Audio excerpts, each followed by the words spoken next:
All right, the mics are live.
Sorry.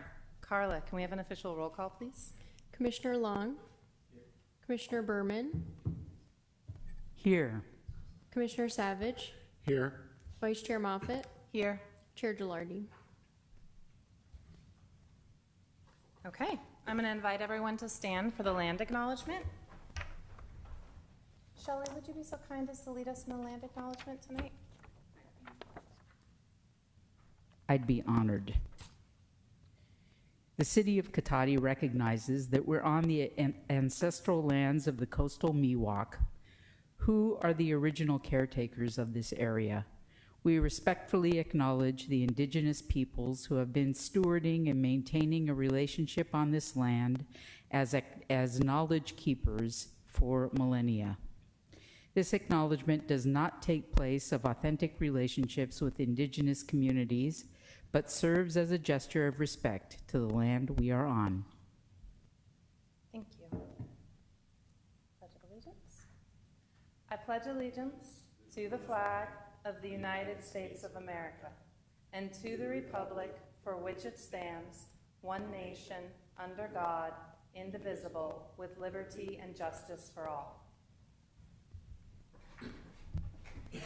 Thank you. Do I have an emotion to approve the minutes from April 15th?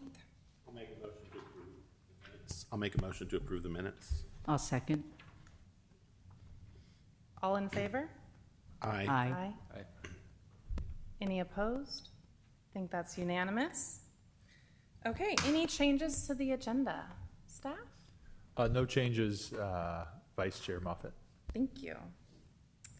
And next we have public comment. Does anyone in the audience or on our Zoom audience have a public comment not related to matters at hand? Vice Chair Moffett, there are no Zoom attendees at this time. Okay, then that ends public comment. Let's go to matters at hand. First up, we have Plex and single-family housing objective design standards. Who's taking that? Good evening, Vice Chair Moffett and members of the commission. I'm Autumn Buss, Associate Planner. This is a public hearing related to Plex housing and single-family housing objective design standards. And we have for your review a draft ordinance with proposed revisions to the land use code. And we also have a resolution for your consideration, which would be a recommendation to the City Council regarding adoption of the proposed ordinance, the draft ordinance. Next slide, please. A bit of background here, and as you know, the Planning Commission and the City Council held a public workshop to discuss options for objective design standards for Plex housing and single-family housing on May 28th. And that brings us to this meeting here. We received feedback from the Planning Commission and the City Council to proceed with the drafting of a draft ordinance, which is what we'll be discussing tonight. The advent of objective design standards is really in response to state housing legislation, and I know you're familiar with this. Senate Bill 35, in particular, SB 35, introduced the concept of the objective design standards for multifamily housing review for projects that were using that program or that law. Increasingly over the last few years, that was in 2018, and increasingly over the last few years, these objective design standards have really become more and more common for review of multifamily housing developments. And we have our own set of multifamily objective design standards already that were in response to SB 35. We adopted those in 2021. And we are using them for most of the multifamily housing projects that come to us at this point, with the exception of projects that come under our cottage housing ordinance. Our housing element includes an action item to create objective design standards for all multifamily and for single-family housing as well. And it also includes an action item to promote Plex housing. Plex housing is a type of multifamily housing. It's a smaller scale type of housing than one often thinks when one thinks of multifamily. We're defining it as 2 to 9 dwelling units within a single development. And in a city like Cotati, it really presents an opportunity for infill development and housing development that is maybe more affordable to middle-income households. And that's why it's important to us and appears in the housing element. At the May 28th workshop, as you know, we also talked about options for land use code amendments to promote housing in general and Plex housing in particular. And so a number of those proposed amendments appear in the draft ordinance as well. Next slide, please. Okay, so it hasn't been that long since we had the workshop, and there's a lot of detail in the staff report and in the red line version of the code amendments that's in the staff report. So I'm just gonna kind of hit the highlights here, and we'll have time for questions after my report. So the proposed Plex housing objective design standards really follow closely on the pattern set by our existing multifamily objective design standards, including traditional architectural design, orientation towards the public sphere, to the public streets, including entryways, porches, and windows that are facing the street for units that are adjacent to the street. For units where they're not close to the street, they may be more oriented towards common space that's shared inside the development. The parking is required to be set back and or screened from view. One of the aspects of the Plex housing is this idea of smaller size units to create more affordability by design, as it's called. And so one of the proposals from staff has been to limit the unit sizes for Plex housing developments, and the unit sizes are listed up here on the screen. At the workshop, some concerns were raised that that might be too restrictive and too limiting, particularly from the perspective of financial feasibility of developments, and also for continuing to create kind of a mix of different housing opportunities in Cotati.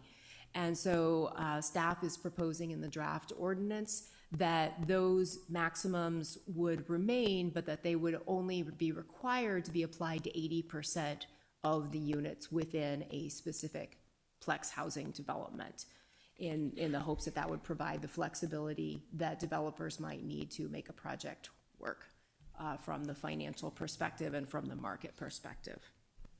Next slide, please. Moving on to the single-family objective design standards, again, those really echo the multifamily and Plex objective design standards. It's really important, and this is what we heard from the community and what we saw in the development of the multifamily objective design standards that we have, that the entryways to homes be very visible from the street. Porches are very important to community feel on houses interfacing with the street. So we got some comments from going into the workshop related to various changes that we might make to increase sort of the construction feasibility and affordability of the standards. And so we've incorporated those, and one of those included allowing an exterior siding option that would be plywood with vertical wood battens, so skinny little pieces of wood along, running vertically along sheets of plywood.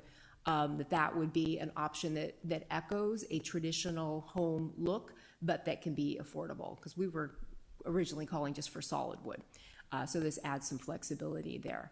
The single-family design standards also include a menu of options. So certain of the requirements are just that, they're required standards, and then there's a set that are sort of a pick and choose menu to allow for flexibility for individual homeowner tastes and budgets. Next slide, please. So this brings me to the proposed amendments to the land use code related to other types of development and design standards to facilitate housing development. And from looking at the staff report, it's a long list of changes. Most of them are tweaks to the various standards for how a lot can be developed, and those are primarily oriented towards increasing the developable area of a lot to allow for more housing. And that's particularly important when we're talking about infill types of lots that may be smaller, may be harder to develop. One of the issues that was raised at the workshop, and this is similar to the concerns about maximum dwelling unit size for Plex housing, is the staff have proposed a maximum dwelling unit size by zoning district as well. So that would apply not just to Plex housing, but to other types of housing as well that were allowable in those zones. And a concern was raised that those, again, might be too restrictive in terms of financial feasibility, allowing developers to meet market need. And so staff is proposing here too to apply an 80% standard, that those maximums would be applied to 80% of the units within a single development, so that 20% of the units could be whatever size the developer might choose, makes sense within the development. Another concern that was raised was the proposed exemption of Plex housing developments from the WUNRF requirements in our code. And reviewing that, staff is still proposing that exemption. And, you know, we looked closely at the standards again, and really our feeling is that not very many of the Plex developments would actually that it wouldn't actually apply to many of those developments because of the size of these smaller lots, the infill lots that we're talking about.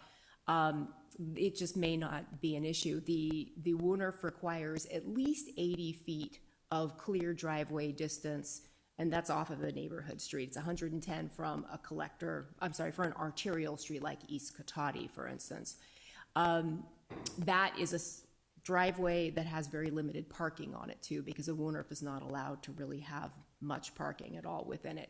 So the numbers of developments where that might actually even be feasible within Plex housing developments is relatively few.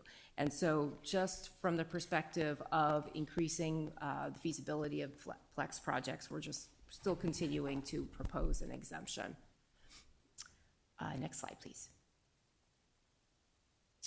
Another issue that came up during the workshop was related to the parking minimums that are proposed. And these are actually an action item within the housing element.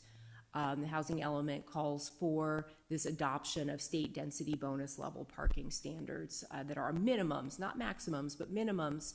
And it was suggested that a parking management plan be required for projects that were going to avail themselves of this level of parking. And so we've included that in the draft ordinance. And then finally, there were some concern was brought to our attention related to the infeasibility or just the expense associated with requiring that all residential structures have the same elevations, which means that they look exactly the same materials, same design on all sides. And so we're keeping that proposal for multifamily development, but for Plex, we backed off that to be elevations that are visible from public streets, and for single family that it would be all of the elevations except for the rear elevation. Okay, next slide, please. I mentioned in the staff report a few outstanding issues that we were still working to resolve as we got that staff report completed. I just want to update you on those. One was getting some additional architectural feasibility review from our architectural consultant. We've done that, and we didn't receive any specific recommendations that we could include in the draft ordinance. Fire department review, so this is through Rancho Adobe Fire Protection District. We were requesting of them that they might approve an 11-foot driveway for Plex housing. They decided not to go that far. They have given us what they consider to be reasonable and standards that they can work with their objectives, which is preservation of life and property safety. So they have given us a range of 12 to 20 feet in some cases. In some cases, it's still their minimum is typically a 26-foot driveway for a multifamily development. But they did give us some alternate options that we might be able to work into developments as we go through the review process, such as additional fire hydrants at certain locations within the property. So we have some room to work with there. And then finally, in looking at the driveway widths, we came to our attention that our definitions of parking lot and parking aisle and driveway are actually non-existent in the code. And so In reviewing those more closely, we actually are not going to make any changes to recommendations related to the standards, but we are going to create those definitions and include them in the version of the ordinance that goes to the city council, so that we actually have those different features related to parking and driving that will be defined in the code, which is really helpful going forward, not just for multifamily housing, but for other things. Next slide, please. Just quickly, the process here, and as you know, following the public hearing tonight, we are scheduled to go to a public hearing and first reading of the draft ordinance with the city council. We have that targeted for July 9th, their July 9th meeting, and then if the council wishes, we'll go on to a second reading in August, and if the ordinance is approved, will take effect 30 days after the approval. Next slide, please.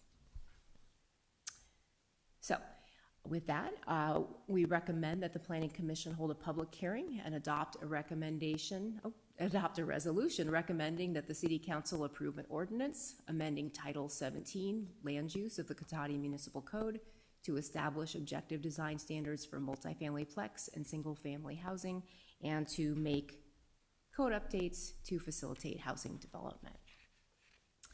And with that, I'm available to take your questions. Thank you. So I'll open it up for council or commission members to ask clarifying questions before we open to public comment and then discussion. Questions? No? Questions? I have a couple clarifying questions. When we're looking at the 80% of units need to be developed with the maximum square footage, do we know kind of what the current average square footage of Cotati residences are?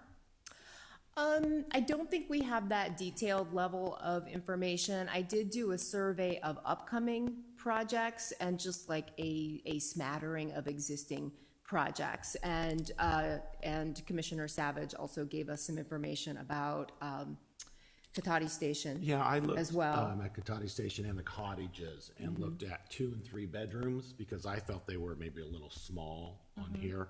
And I know this covers both apartments and owner-occupied like condo units as well. And sometimes condos have a little more space for pantries and walk-in closets and those kind of things that apartments might not have. So I was concerned that we were relying too much on apartment square footage. But I think by making that 80% rule, they would still be able to go above those maximums for 20% of the units. So it would give a builder enough leadway, I think, to probably take care of that if they felt they needed to have a particular floor plan that was a bit bigger. Okay. Yeah, and thank you. And I will say that in looking at, I think it's Pink Viking and Redwood Row, which are 2 projects that are proposed at this point, that they would generally fall within these maximums. I think the units at Redwood Row are a little bit bigger. There was an attachment, this was for the workshop staff report, that detailed this more. The 3-bedroom townhouses at Redwood Row are going to be up to 1,800 square feet, and that's in the NU zone. So those would fall under the proposed 2,000 square foot limit. However, the 4-bedroom townhouses in that development are just shy of 2,200. So they would actually be a little bit more at this point than that development. And I didn't write down what their unit mix is either, though, to know how that would, if that would be accommodated by that 20%. It is a 157 unit development. You don't have any idea what their unit mix is like, do you know? Okay. I think the 4 bedrooms are pretty low. Yeah, many more, so a lot more 3 bedrooms. And with Pink Viking, the units are even more modest in size than that. Interesting, I did look at the workshop, there was a project that was mentioned at the Huntley Square in Sebastopol. So I looked that up because that is very interesting. It was 10 for sale units and they were all less than 600 square feet in size. So that's probably pretty unusual. There's also a project that opened recently in Sebastopol called the Canopy. Those units sold for are either listed or sold for 600 to 800,000, and their 3-bedroom tops out at 1,500, or a 4-bedroom or 3-bedroom ADU option tops out at 2017.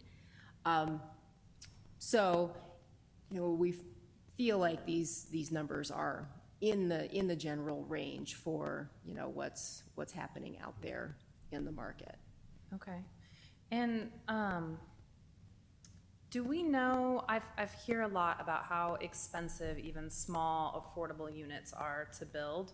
Do we know that does building a smaller square footage unit reduce the cost of construction by a significant amount?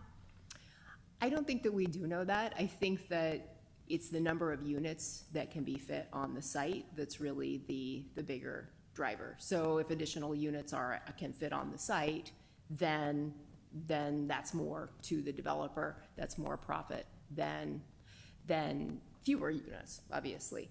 One thing that will impact cost, so that I don't know how much this will impact, but there's a proposal afoot to reduce fees, or not to make the basis of our fees square footage rather than by the unit. Those fees are the impact fees? Yeah, so we're now required to assess our impact fees, which are one of the major costs as far as the fees for new homes on a square footage basis. So that will have a direct correlation to the size of the units and reduce some of the costs from the city side, at least, for folks who are building smaller homes. Okay. Thank you. One more question on the mandated parking management plan. Is that only if they're going with the minimum parking, or any development has to have a mandated management plan? It's if they're taking advantage of that minimum. Is there a threshold for how many more parking spots they have that they wouldn't have to have a parking management plan? No, not as drafted in the ordinance. Okay, so at this point, it's just that if they are providing the bare minimum, that triggers the requirement for a parking management plan. But if they have one more, then it doesn't. Right. Okay. But that can be a recommendation for the planning commission. I would just think some clarity. And I'm not sure exactly where that would be. It just seems a little nebulous. Yeah. Any other questions? No, I mean, we'll be able to ask. Yes. All right, let's open it up to public comment. 2,000. Cal, come on down. Our 4 bedrooms. Hello, Cal Meeks, Policy Director, Generation Housing. Actually, I wanted to echo your point. Forgive my ignorance, but the parking management plan element of this is also kind of nebulous to me. I'm curious as to what that would look like in practice. Would there be some sort of enforcement, presumably, obviously, what that would look like, how you would respond to presumably complaints?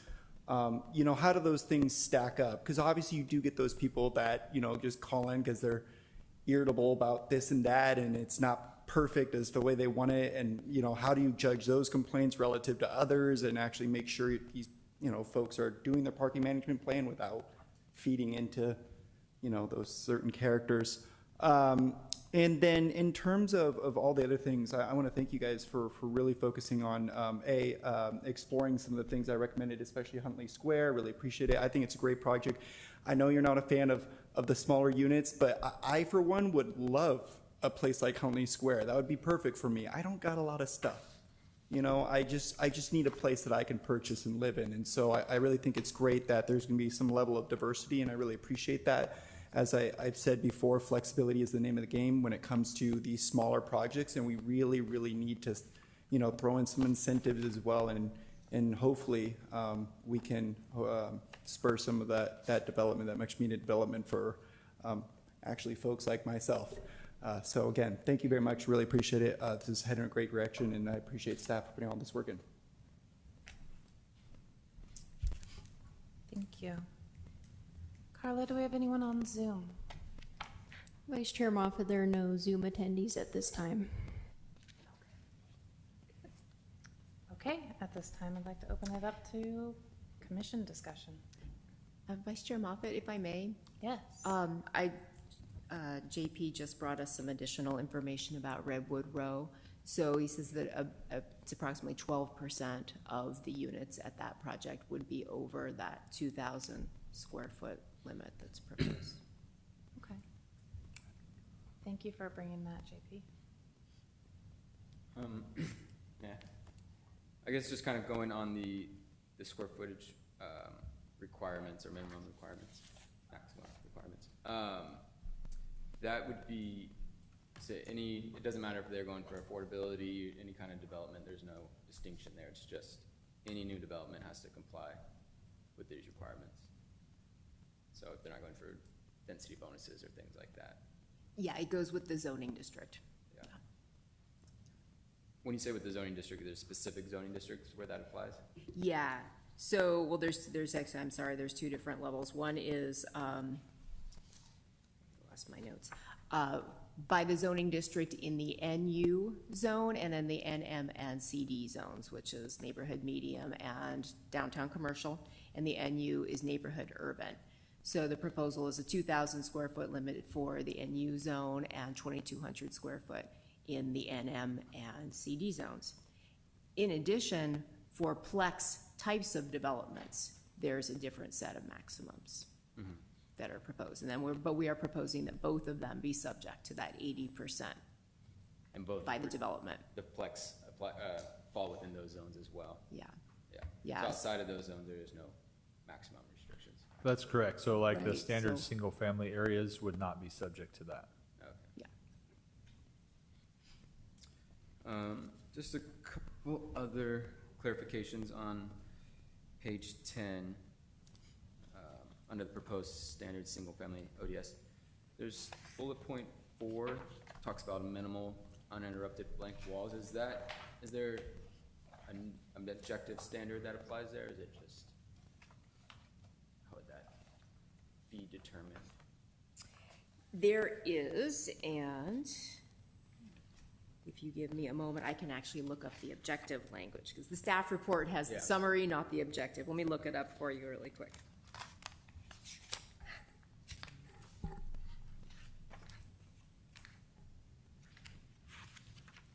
I think it's 20 feet. Okay, yeah. So it's within the red line version of the document, it's page 85, and it's item A1D. E. Blank walls shall not exceed 20 linear feet without being interrupted by a window or entry. And then on that same page, this just didn't make sense to me because it was hard for me to visualize it. So I was hoping to just get a little more clarification. The last bullet point there's all the sub-bullet points, the second to last one. What does that mean, or how does that? Comply with at least 5? Upper stories of house setback at least 36 inches from this first. Oh, okay. So that means that as you're looking at the house, the ground floor would have the walls here. The upper floors would be set in.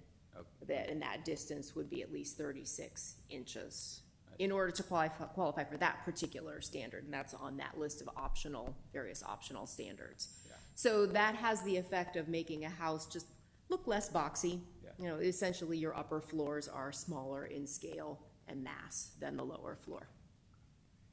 And then the first bullet point there, primary entry to home clearly visible from the street with open porch. So it's a requirement that the house has a porch? Yes. Yeah. Yeah. Yeah. And that is actually, so our existing design guidelines, our residential design guidelines that we've had since 1990, those also do call for a porch on all single-family homes as well. In those zones. Okay.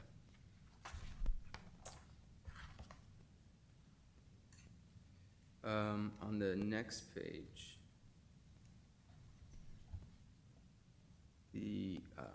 under this additional code amendments to facilitate housing development, number 1.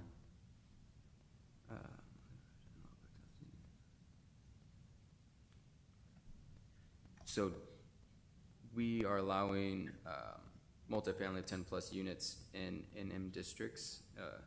That's what that's saying. Is there a maximum amount that, like, unit size that can apply to that district, or is it gonna be driven by the lot size? Size of, so that would be limited by the development standards, you know, so yeah, by the lot size, by the setbacks, by the minimum lot width, lot coverage, density. And what we're responding to there is an inconsistency between the allowed uses tables as spelled out in the zoning code and the descriptions of the zoning districts themselves, which appears elsewhere in the code and is also part of the general plan. And so multifamily housing is actually called out as a specific land use type that can be allowed in the NM and the NU zones. And so we're proposing to adjust the allowed uses table so that that's actually allowed, because it's not currently. And I have a slide, if you want more detail, I do actually have the very end, I had hidden away a slide that actually had the table with the proposed changes, if you were interested. It's the same one that was attached to the workshop staff report. Okay. And then just, I guess, coming back to the maximums again, would there be a way to allow a waiver to that if they were more, they designated more to affordable housing, or they had done something where, you know, they're saying, I'm just throwing out numbers, but, you know, 50% is affordable housing, and then they can get away with that waiver if they're, I mean, if they're okay with selling them at a lower price unit, can we give them some more flexibility on that? Mm-hmm. Within the Plex housing, probably, right? It would fall under a use permit. Would we have the latitude to do that? Well, and I was even imagining, you know, right now, in Cotati, any project over 10 units has to provide at least 15% of their units as affordable housing. And the state density bonus law says if you provide 15% of your units as very low income, you're entitled to build an additional 50% more units that are all market rate to help you offset that cost. Mm-hmm. As a density bonus project, you can also request incentives or concessions from the city's development standards in order to further support your project. And so in that instance, to get to your point, if anyone was constructing the number of affordable housing units that qualified them for density bonus, they would absolutely have access to kind of request to not have to follow all of the standards exactly. Mm-hmm. And we would be required to say yes to that. So that doesn't necessarily have to go into the ordinance because it's already Correct. required. That's state law. Okay. Yeah, I would just be concerned that, you know, becoming too prescriptive, we kind of limit development in the city in general with some of these. So it may not be clear to developers if they, I mean, I guess if they're really familiar with the affordable housing laws, then they would understand those concessions are available to them. But some developers may look at it and just kind of get turned off from it initially by seeing those types of restrictions to development size. So I don't know if it's possible to maybe just mention that those waivers are available if you meet the affordable housing requirements or something along those lines to provide that, just to make it clear when somebody's looking through it initially without having to do more research. That would be my only suggestion on that. And then, yeah, with the parking plan, I guess I wasn't sure how that would look. Once they submitted the plan, would we then deny the development or just put conditions on their development to say, okay, you have to now provide this much bike parking, which we already seem to, you know, kind of provide that kind of guidance in general. I guess I'm not sure what it achieves there.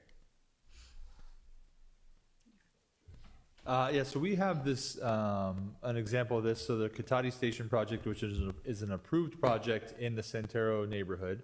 That neighborhood's, you know, has identified as having parking impacts since it was constructed, essentially. And so there was concern with, obviously, as more units are built, more cars So one of the conditions of approval is that that developer submit a parking management plan, but it was just a condition of approval. So that comes after the fact. We work with the developer back and forth on getting that into a place where we feel it will function and address the needs specific to that neighborhood. And that was intentional because not every part of the city's the same.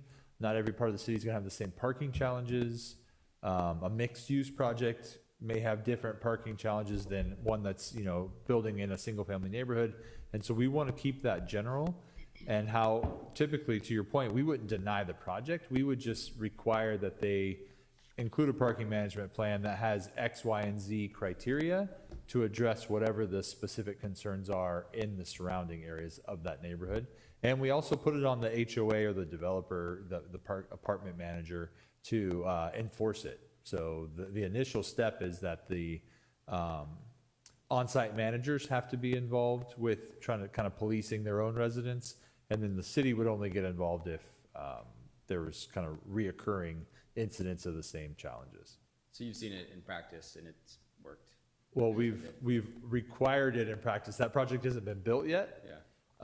But the developer wasn't concerned about it. We had a good discussion about the types of things that would be needed for them to kind of meet that requirement, and I am confident that we can do it effectively.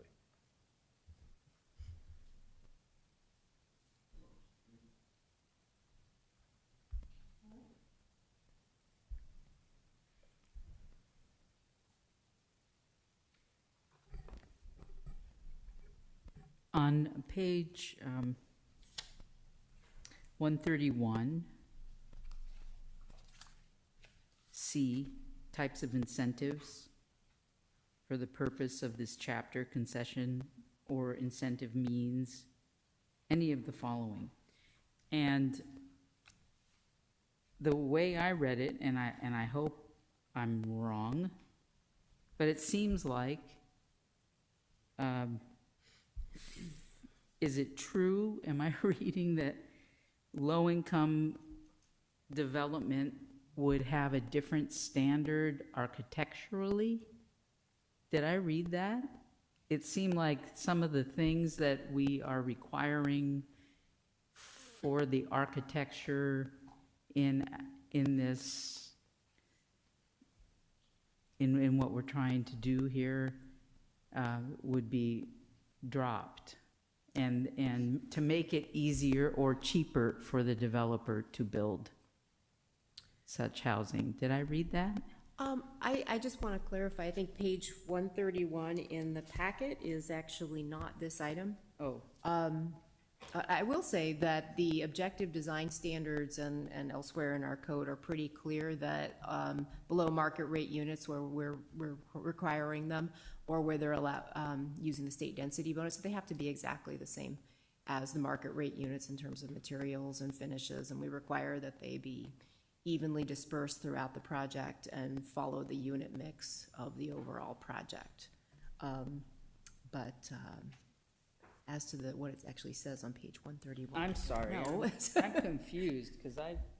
That's the density bonus. Okay, well, yeah, It's a good question. yeah, well, sorry. I'm way off. It seemed like we jumped to the end, and here we are at the beginning. And it Yeah. seems like, to me, 600 square feet is a little small. It appears to be a little small, and we need housing. So bring it on, yeah. But they can't go smaller, Okay. right? Or Well, they could. They could. They could. They could, and, 'cause that's part of You know, what's- there is a minimum unit size according to the California Building Code.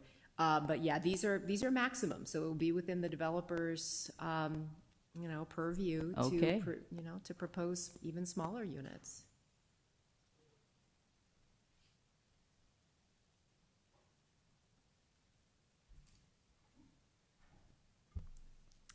So if I have a lot in a neighborhood low density, I've got, let's say an acre. Some neighborhood low densities have about an acre, right, that aren't rural residential. And I decided that on that lot, I wanted to build a duplex with my sister so that our families can both live on there. But I want those to be 3 bedrooms at 1,600 square foot each.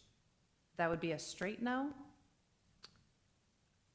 So if you, so it depends on which zone you're in, right? So if you're in a low-density zone, none of these unit maximums apply.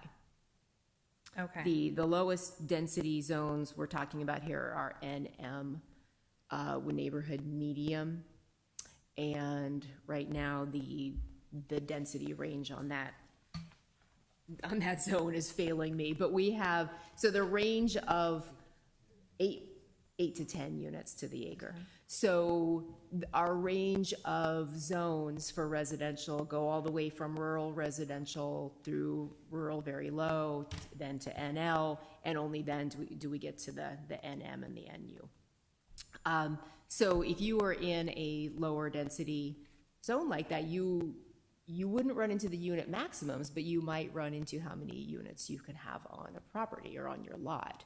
And that would be, so there is a state law, SB 9, which does allow duplex development on single-family properties.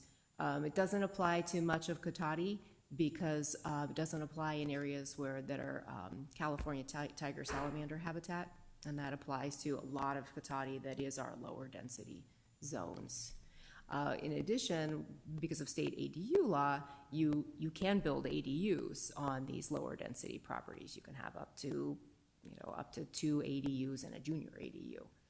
But as far as a duplex that's 1,600 square feet, that's not going to come into play.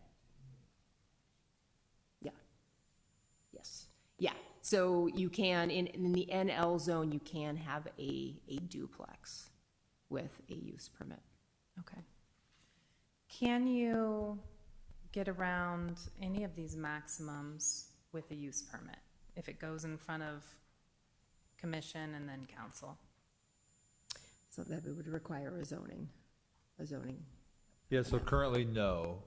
The way you would not comply would be to be doing a density bonus project where the state has given you the ability to kind of ask for concessions, and frankly, you get the right to those concessions. A variance could be requested if you had something really unique to the property that limited your ability to meet these rules. But other than that, the goal with having objective standards is that they get followed. Okay.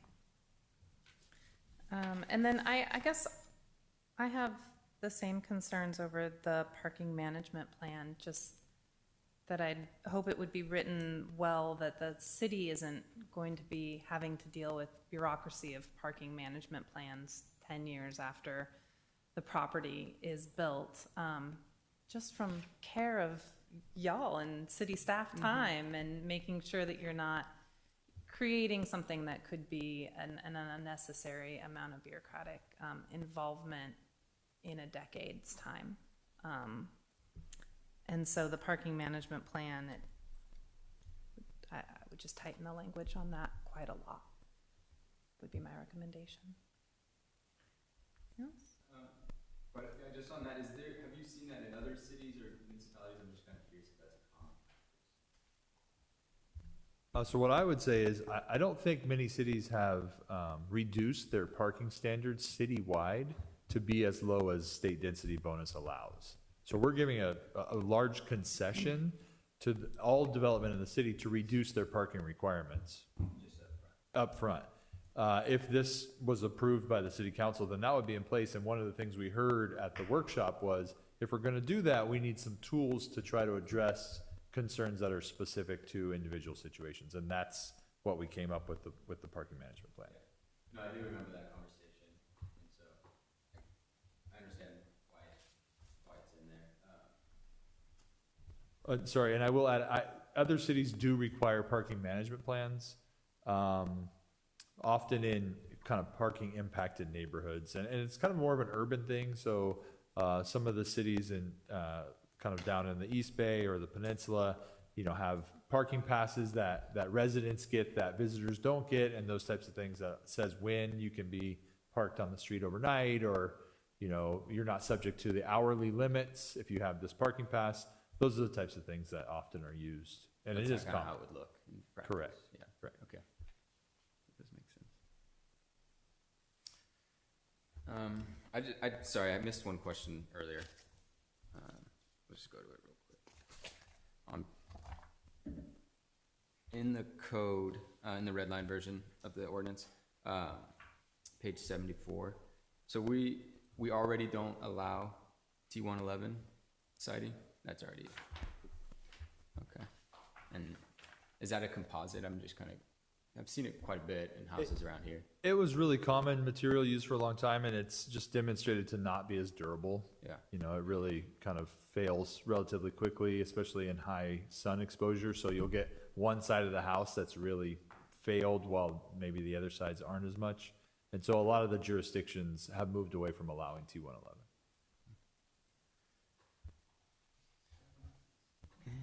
Yeah, JP and I can speak from personal experience, T111, we both have it. I have Not worth it. T111 in my house. Doesn't age Yeah. So very do I. well. I gotta replace it. Yeah. And plywood would, Usually that is. Yeah, so this is a good question. So plywood, we originally didn't require or didn't allow it because we were kind of looking at it as similar to T111 and its durability, but an architect actually wrote in and commented on those proposals and said, this is a really common material. It's an alternative to T111 that is more durable. And so the architect requested that we allow that as a common material to be used. And I will say there's a lot of different grades of plywood and thicknesses.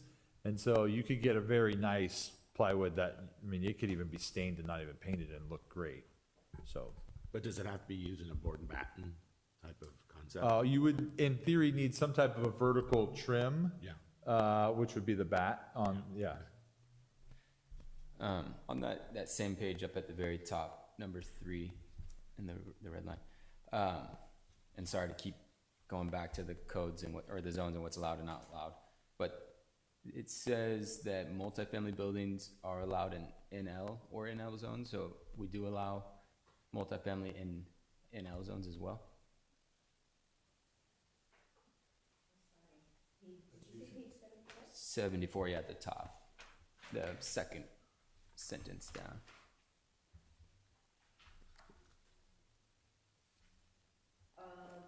No, what that actually says is, that's related to the height. Oops, oh, sorry. No, so that's related to height. So, we on the right one, a third story Yeah. portion? Yeah, so what that actually is limiting the, it's actually requiring a larger setback on a multifamily building that's located adjacent to properties that might happen to be in a different district. Okay. So to the extent that, you know, the building's right, you know, at the edge of a zone and that adjoining zone is a lower density district, then it's gonna require a larger setback. Gotcha. You know, if there's a single family home there as Okay. well. Thanks.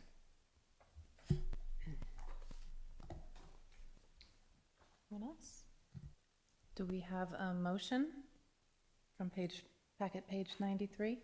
I'll make a motion that we pass a resolution of the Planning Commission of the City of Cotati recommending that the City Council adopt an ordinance amending Title 17 Land Use of the Cotati Municipal Code to establish objective design standards for multiple family flex housing and single-family housing, and to make updates to facilitate housing development. I would just add, could we add some language in there about, a waiver being allowed or if for the square footage, some language along those lines just to make it clear? For affordable housing specifically? Yes.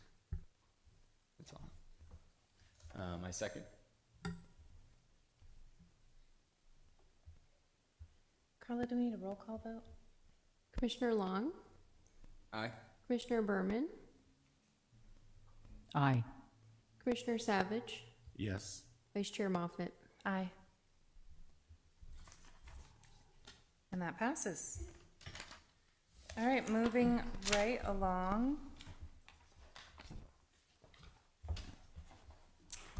PUD and zoning map amendments. JP, I think this one's all you. Thank you, Vice Chair Moffett and members of the commission. My name's JP Harries, Senior Planner with the City of Cotati. And tonight, as we're talking about PUD zoning and rezoning, and really tonight is a house cleaning exercise. It's for us to make sure we're compliant with state law and also that we don't run afoul of state law unintentionally. And let me get right into the presentation. So let's, next slide, please.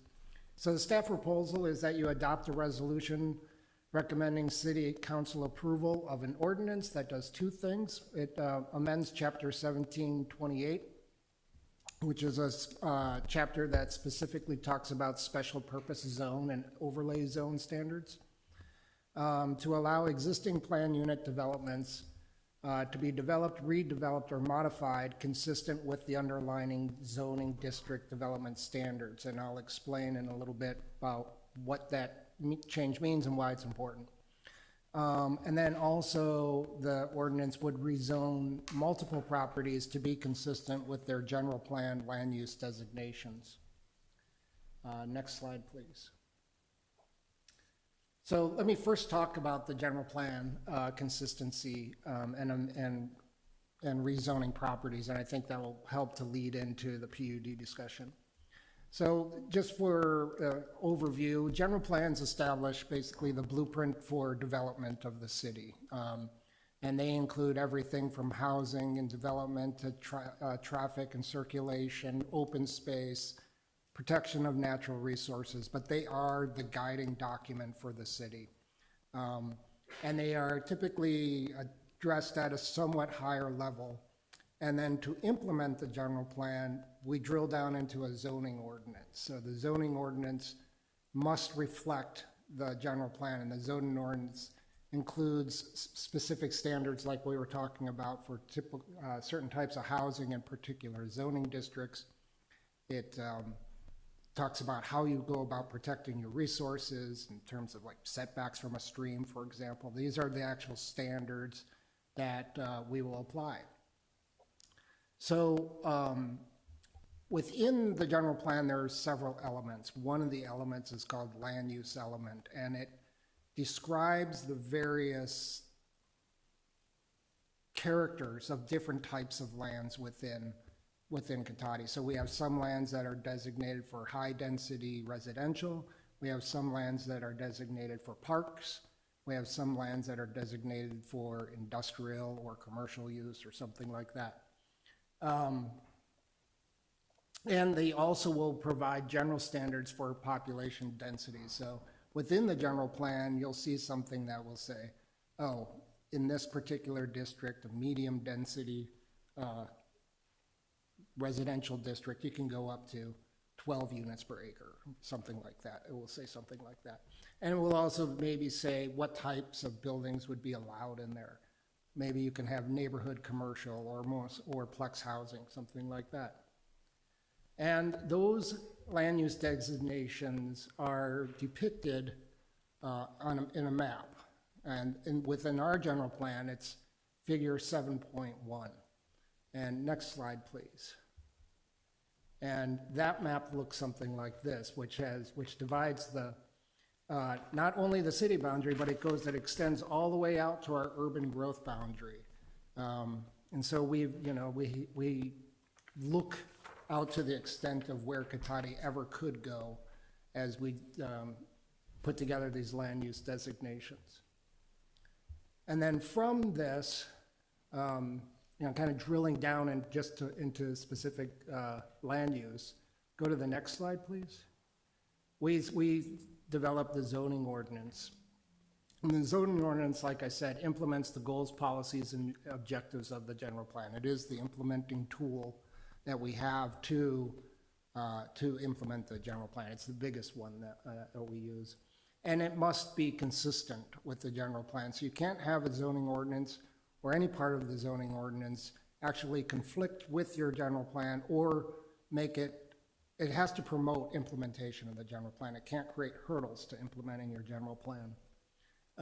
And the Governor's Office of Planning and Research has these guidelines, and they basically use this consistency test which says it's consistent when the zoning furthers the objectives and policies of the general plan and does not obstruct their attainment. And then also, when, if there's ever an amendment to a general plan, and that creates a consistency, an inconsistency, then the city is obligated to amend its zoning ordinance to make sure it continues its consistency with the general plan. Follow? I hope so. Bottom line is, your zoning ordinance must implement the general plan, and it cannot be inconsistent with it.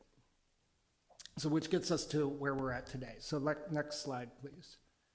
So this actually, that's hard to read on that slide, but the same information is displayed on, if you give me 1 second, if you want to look at it more closely. Page 99. Page 99. And so within the general plan, we have these land use designations, such as rural residential or low-density residential. And with those, there is a corresponding zoning district that is intended to implement those land use designations. And you can have multiple zoning districts for each one. For example, we have rural residential, RR, and we have RR1. RR allows for 1.5 acre lots, and RR1 for 1 acre lots. Also, if you look at general commercial, we have several commercial districts. We have commercial East Cotati Avenue, commercial Gravenstein Corridor, and downtown commercial. But generally, they all implement the same land use designation. So in 2015, let's go to the next slide. And then that's what the zoning map looks like. So it looks like a lot like the land use map, but it's a little more drilled down. And the zoning is typically just within your boundaries, unless we pre-zoned an area in anticipation for a future annexation. But typically, it's just within your boundaries. Excuse me. Let's go to the next slide.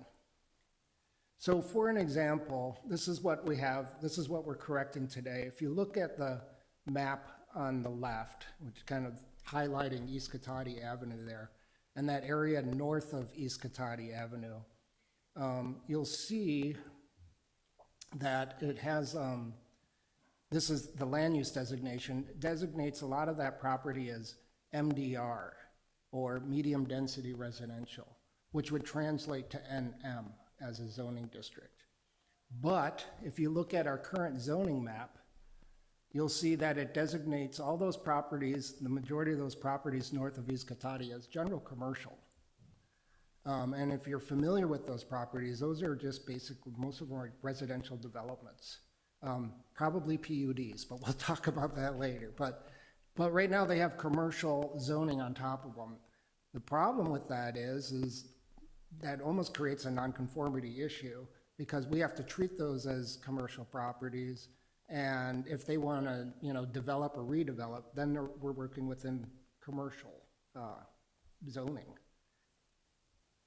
So basically what the general plan is saying is it recognizes, in this case, what it's doing, it's recognizing how those properties were developed. And it's saying change the zoning to be consistent with kind of how they exist today, which is as these multifamily or small lot type subdivisions. How that happened? Pardon? How that situation would occur? It could have been, well, a lot of those are older developments, but you want to say, Brendan, it could have been a couple different ways it could have happened. Go ahead. Yeah, so a lot of times cities are aspirational, frankly. It's like we're making land use changes. There maybe was some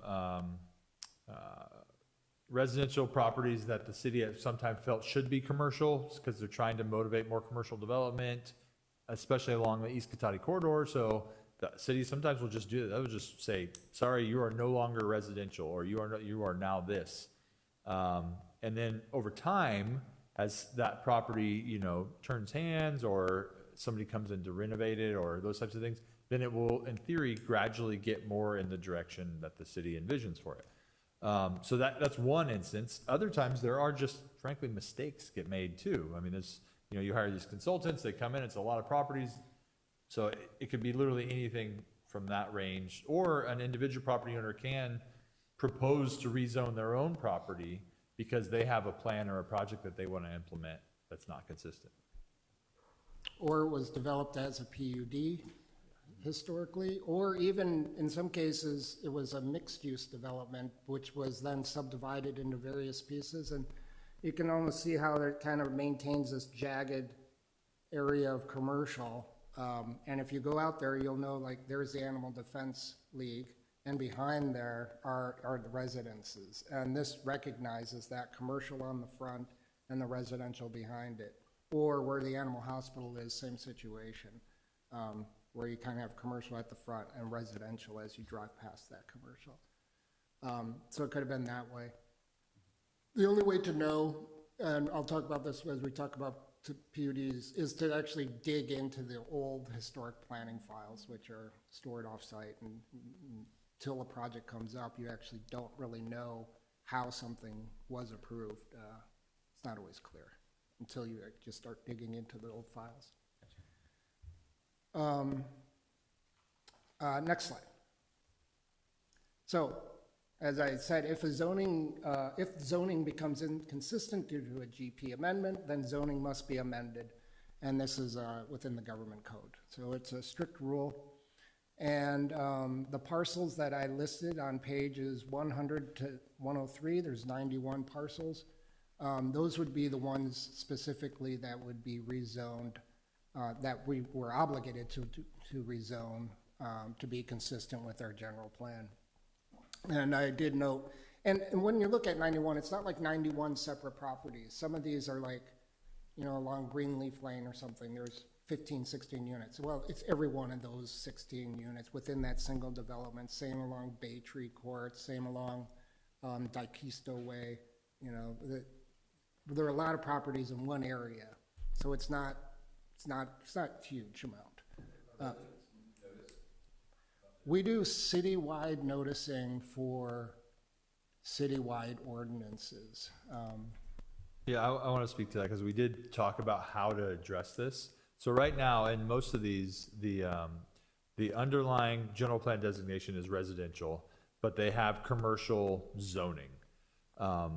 Most of them are people's homes. So what we decided to not do is send everybody a letter saying, hey, you're zoned commercial and we're making changes to your personal property at this meeting. We decided to not do that intentionally because frankly, we would get people concerned over a fix that we're making to their property right now. They don't think anything's broken and we don't need to confuse them by saying it is. And then the last thing I would add is if somebody comes in and they have inconsistent zoning and general plan on their property, we have to follow the general plan. It's similar to what happened out at Cotati Village 1, where there was that planned development zoning that no longer could apply, and they had a right to go to that underlying general plan designation. This is the same thing. So from the staff standpoint, it's housekeeping as JP described it, and I would say the same. We're just cleaning up some things that either weren't done all the way. So when the general plan was updated in 2015, this next step was never taken to fix the zoning. And frankly, it's one of the things that we said we were going to do in those implementing sections of the general plan. This is one of the line items, and we're just now getting to it. And I'm frankly somewhat embarrassed that our department has not taken care of this work ahead of time, but we identified it as a problem and we put it on our list to take care of it. And that's why we're here. But to your question, we did not send them a letter identifying that we're doing this tonight. We did a citywide notice, put it in the newspaper, and that's how we're here. Yeah, I would, just say, normally you do these within a couple months to the year of adopting your general plan. Like I was saying, most of the changes recognize existing conditions, and then others, there are some areas where the density increases. They tend to be over on West Cotati Avenue nearer to Gravenstein Highway. And they're basically going from rural residential to RVL. So what that means, properties that once had a minimum lot size of 1.5 to 1 acres, could perhaps subdivide down to half-acre lots. And those are the biggest changes in terms of what might change on the ground. Next slide, please. So let me talk about plan unit developments also. So prior to 2005, Cotati had a different zoning code, which had a section that had an implementing ordinance for something called plan unit developments. And plan unit developments or plan developments, depending on which jurisdiction you're in, are essentially like an overlay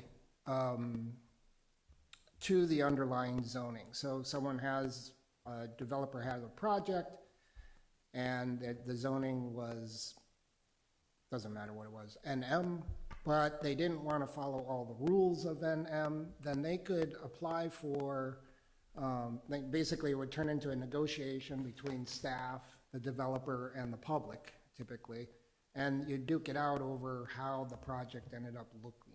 And it was usually a, battle of wills, actually, how it finally shaped out. But then you would, once you figured out what you wanted the development to look like, you would do a zoning amendment. The zoning amendment would be parcel specific and project specific, and often would be very prescriptive in terms of what could be allowed on that property. So it may say this many parcels located here, this tall, with this type of siding or something. It could have any number of different things. This is what the parking looks like.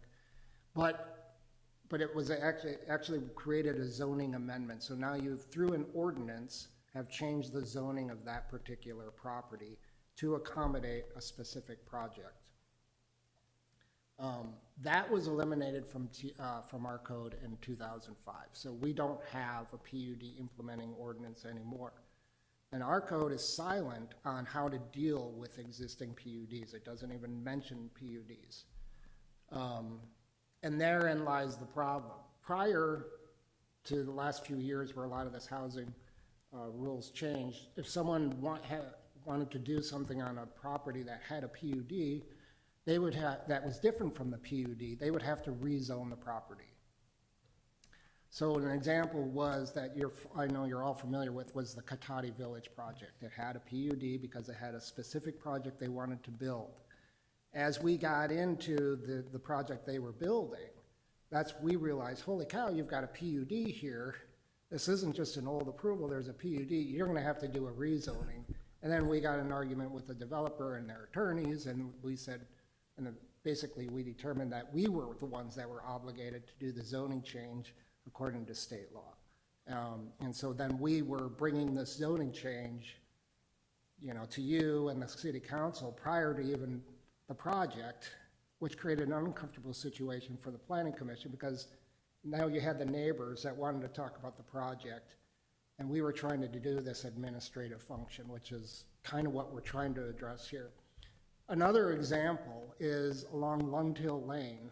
You may know that there's about 8 parcels there that have been for sale for years, for a long time. As you go up Lund Hill, it's on the right-hand side. Right there is a PUD that overlays that. And we've had a lot of people interested in buying a parcel there until they find out that there's a PUD there. And then they realize, oh my God, I got to undo this PUD because I don't want to build 8 duplexes plus 4 single-family homes. It's very specific about what can be built there. And the answer to them is yes, you have to basically buy all 8 parcels, undo the PUD in order to build whatever it is that you want to build, even a single-family home. So it can be very, if you have a PUD and it's on vacant land, it can be very, a big hurdle in terms of putting housing on that property, unless you want to build specifically what's there. So what was that at? Sorry, that example. Lund Hill? But that's not on here. Lund Hill isn't on here. No, so let me get to, it's not, we're not gonna rezone Lund Hill. What we're taking a different approach, and I'll explain what's gonna happen.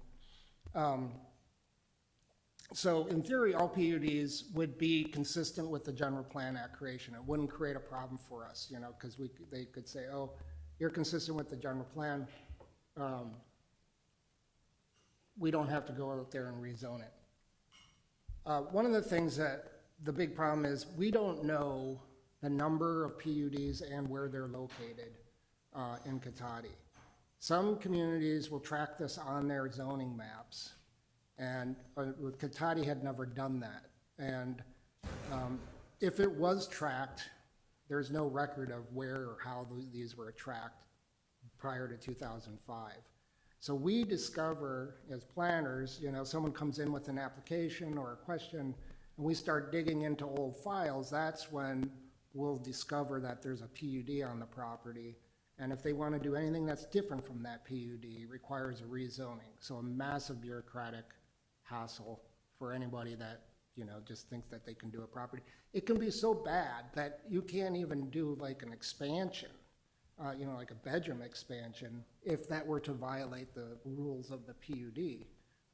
So it can be, it's kind of a problem. I'm glad we don't have PUDs in our code anymore, because they do create this kind of really kind of funky zoning situation.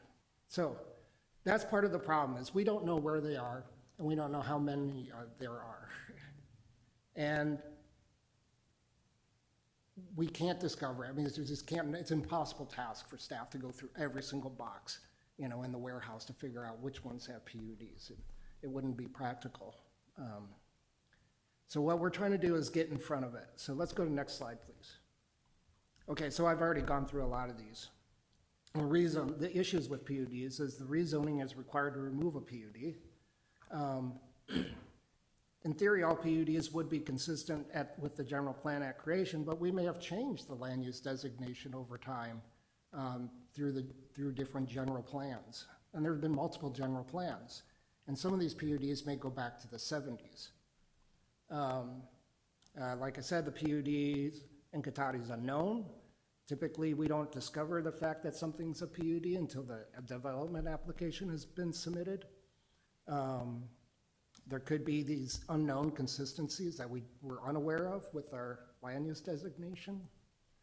And it may, if the PUD would force a lower density than what the general plan allows, then we're been inconsistent with the Housing Crisis Act of 2019.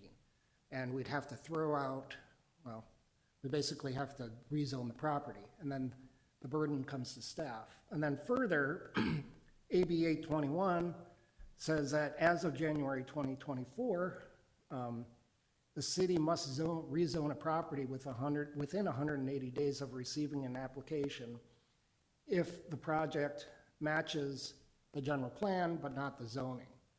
So what this does is, you know, put this as a Cotati Village example in a way, where suddenly we're forced, that's staff on our dime, to go in and rezone that property, which puts a burden on staff. There's no cost recovery. And we have to do it within 180 days, which is 6 months, but that could easily get you in front of the project. And so you're talking about a rezoning to accommodate a project, which puts decision makers in awkward positions. So, so to address this, to make sure that we're not running afoul of the Housing Crisis Act, and we're not creating or discovering situations where we have these inconsistencies, we're proposing an amendment, the text amendment to the zoning code. Next slide, please. And this isn't all the language, but I've highlighted the most important stuff. Basically, what it does is that for the first time, or within this code, it actually defines what a PUD is, and it looks back to the old code, and it doesn't create anything that wasn't there before. It tells you basically that a new PUDs are not permitted, that you have to follow the regulations for the particular zoning districts. But then most importantly, it basically reiterates that if you're going to develop, you have to do it in terms of the PUD, or, and this is the substantive part, that the subdivision, site planning, building development, and new land uses may comply with the development use criteria of the underlying primary zoning district, and that rezoning is not required to subdivide, develop, redevelop, or modify. So essentially, we're saying, if you're following the underlying zoning, and that's what we actually have mapped, then that is good. You're not obligated to go in and rezone that property. And so that's the language that would be implemented through this ordinance. And next slide. So the staff, again, recommending that you review the resolution, which would be to recommend approval of the ordinance, amending Chapter 1728 to allow PUDs to be developed consistent with their underlying zoning, as opposed to just only and also rezoning multiple properties to be consistent with their general plan land use designation. And with that, I am done. Thank you. I'm available for questions or comments. Thank you. Any clarifying questions before we open to public comment and then have a discussion? Just one clarifying question. For item 1 and the recommendation, and I'm just curious, just for clarification purposes, I'm not sure if it was just an omission. The way it's written, so the actual language on page 104, rezoning is not required to subdivide, develop, redevelop, or modify. So subdivide's included there, but in the recommendation on the first page, it's not included. So I was just wondering if that was just an omission or what that means. I think I may have shorthanded the recommendation, but the relevant part, what you're interested in is that particular language there, that does say subdivide, because that's the language which is in the ordinance. So, and I apologize, yeah, I think I just kind of abbreviated what I was saying in the actual ordinance. That's it for me right now.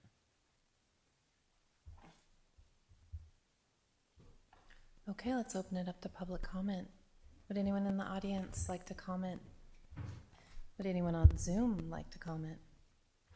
Thank you, Vice Chair Moffett. Speaking to our Zoom attendees, if you'd like to make a public comment, please use the raise hand icon, or if you're dialing in, dial *9. Jessica Needham, you have the floor. Good evening. My name is Jessica. I just had a quick question for JP when he was showing the maps.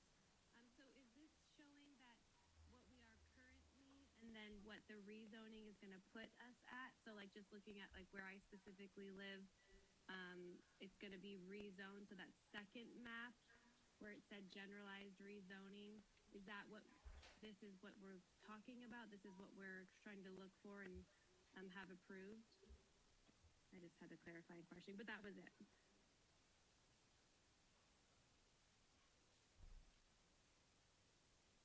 Vice Chair, I didn't hear very well what the question was. I believe she's wondering if Exhibit A is going to be the end result of the rezoning, or if Exhibit B. So And I think it's Exhibit A. Exhibit A is the land use designation, which is what the rezoning is going to reflect. So Exhibit B is going to be modified to reflect the designations shown on Exhibit A. And hopefully that answers the question. I think so. And if there's a specific address, I can address it more specifically. It's going to more closely reflect that because those are two different. Correct. That's right. Carla, do we have anyone else on Zoom? Vice Chair Moffett, that'll end public comment. Thank you.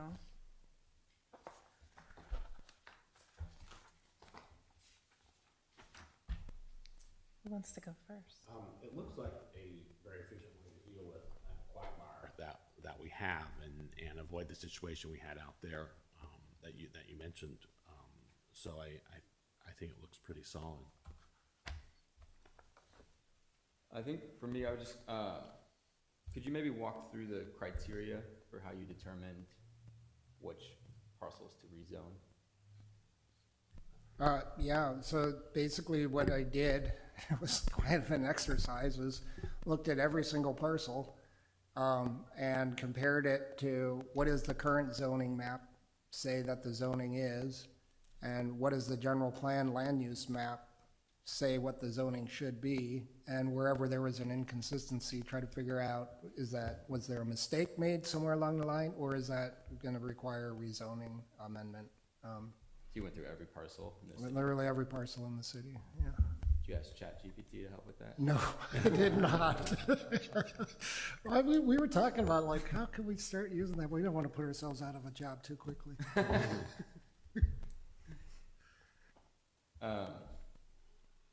And so some of them are gonna be allowing more density, correct? Yeah, that's correct. I would add, though, again, the general plan is the, kind of the constitution, so we have to follow that anyway. So we're not making any changes that aren't already in existence on any property in the city. We're just updating the tool we use to implement that land use change that was made back in 2015. Yeah. No, I get that. I just wanted to understand the method behind it. And is anything becoming less dense? There are a couple parcels that, and that reflect the actual zoning. So there's a couple that are single-family homes on Charles. I think there's 2 or 3 on Charles Street next to the village there that are single-family homes, and right now they're zoned NM, but they're reflecting, the plan would keep them as NL, basically, they're single-family zoning.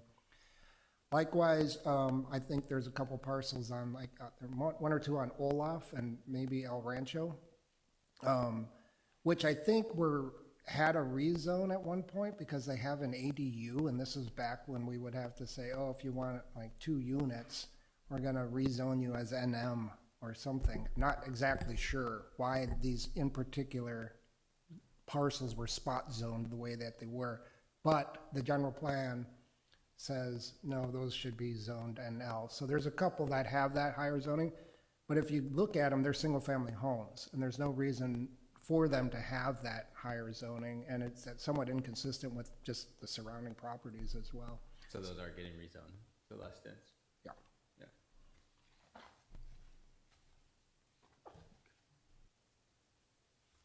That's it for me.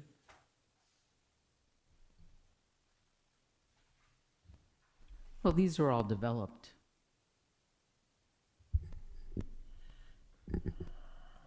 Maybe not on West Cotati. I believe they are all developed with the exception of the 3 properties on Gilman Ranch Road. You may, if you've been around a while, have heard it referred to as the Bickle subdivision. But, and I think there's 3 properties, one's under development now. So there'll be 2 properties that are currently not developed that were part of an older subdivision, which is being built out as we speak. But I think there's only 2, and those right now are kind of large lot, single-family home parcels that could go smaller if they wanted to. The property at 8622 Cypress Avenue, that's like that old farm, right? Right there on Cypress, and the property kind of goes all the Yeah, way it over extends to from, Valparaiso. I wonder if that was spot zoned for a reason. my guess is that zoning was done as part of the last housing element, where you identify housing opportunity sites. Because I know that there were discussions about changing other lots, large lots in that area, and that were not changed. I don't know, kind of going a roundabout way of saying, I believe that was done previously with the last housing element where they were trying to upzone certain properties. So they purposely upzoned that property That's my guess. from very low to I think it was, very low, so half acre to basically the standard lot size, 6,000 minimum, 6,000 square feet minimum. So that change has already been done. And was the property owner informed at that time? Well, a lot of these discussions, yeah, during the general plan process, there was a lot of public meetings, a lot of involvement with the neighbors and the people that were changing, whose properties were being changed. So it's not like, so I don't know if this particular person was involved, because I wasn't here when that general plan was done, but typically that's when you're engaging with all, the neighbors, and you're going through all these processes and multiple meetings and workshops about what zoning's gonna change. So beyond, and I know this was in the past and you weren't here, so you might not have the answers, but beyond, to your knowledge, general meetings and public announcements citywide, we don't know if this property owner was actually ever sent a letter and informed that their property was rezoned? I mean, I don't know right now, no. I mean, I don't think there's anything we can do retroactively about it, but I find it concerning when it's affects the nature of that particular property and if they weren't informed individually. And I see no issue with any of kind of the corrections between commercial to a neighborhood designation.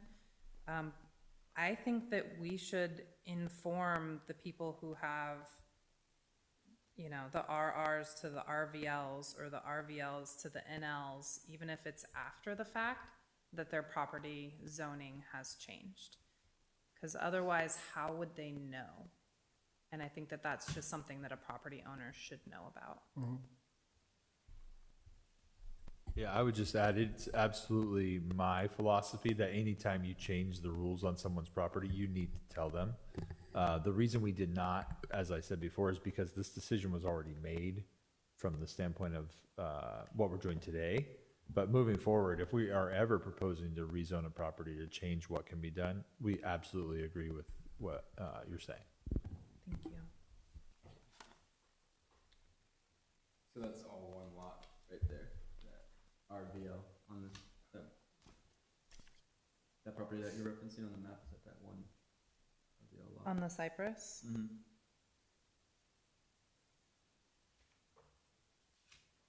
Is that right?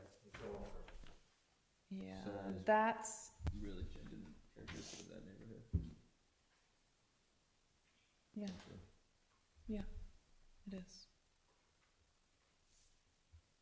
Yeah. Guess that does kind of make me a little uncomfortable that there wasn't any noticing going out to residents.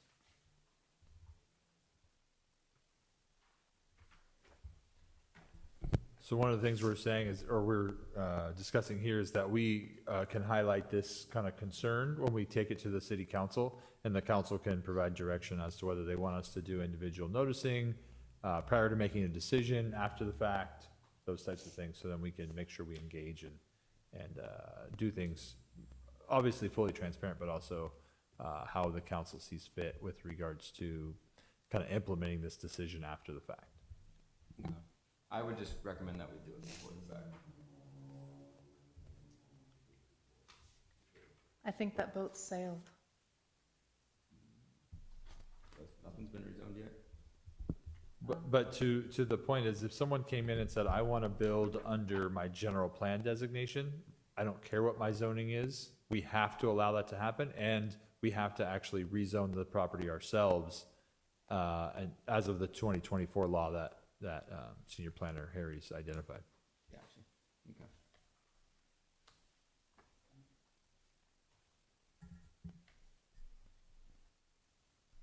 I'm also wondering, since 2015, there's been changes in state law that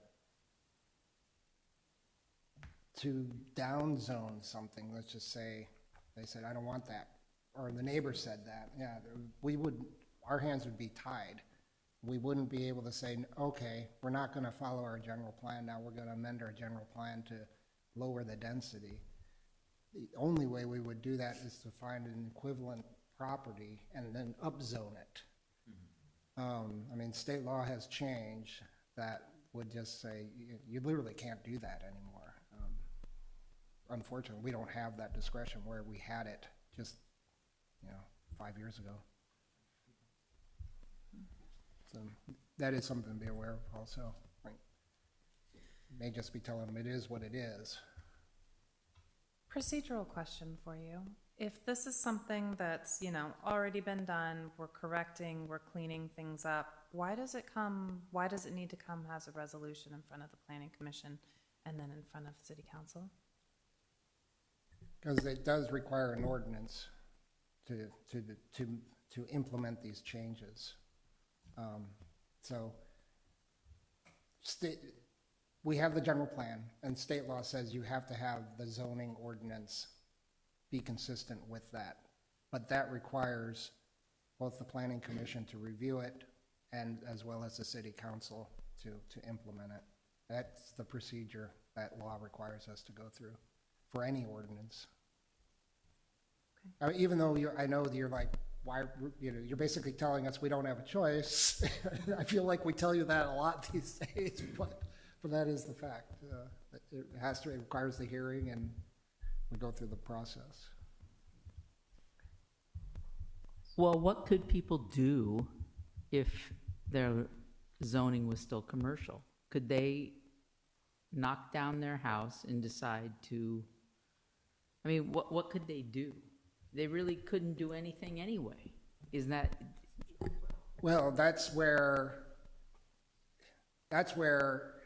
we would run into that problem where the zoning would be inconsistent with the general plan. So then they could say, well, I want to do this, and we're going to do it in, basically in reflecting not the zoning, but the land use designation, which is in the general plan. Problem is that creates a problem for us because the way the law reads is you follow the standards that are within the general plan, and there are not a lot of standards in the general plan. The general plan is very general and an umbrella. To really know what standards you would apply to any kind of development proposal or any kind of modification, you need to go to the zoning ordinance. So it would put us in a very awkward situation where we would basically have to say, well, whatever you want to do, provided it just doesn't deviate from what the general plan describes that property to be like. Yeah. And I think it's a great question because somebody says, I want to come build an addition. I want to build a bedroom for my, family member. And we go to the zoning code and it's commercial.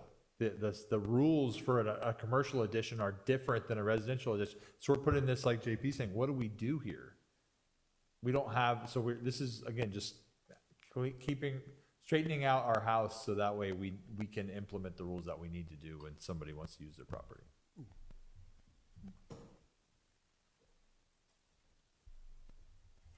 Do we have a motion? Packet page 109.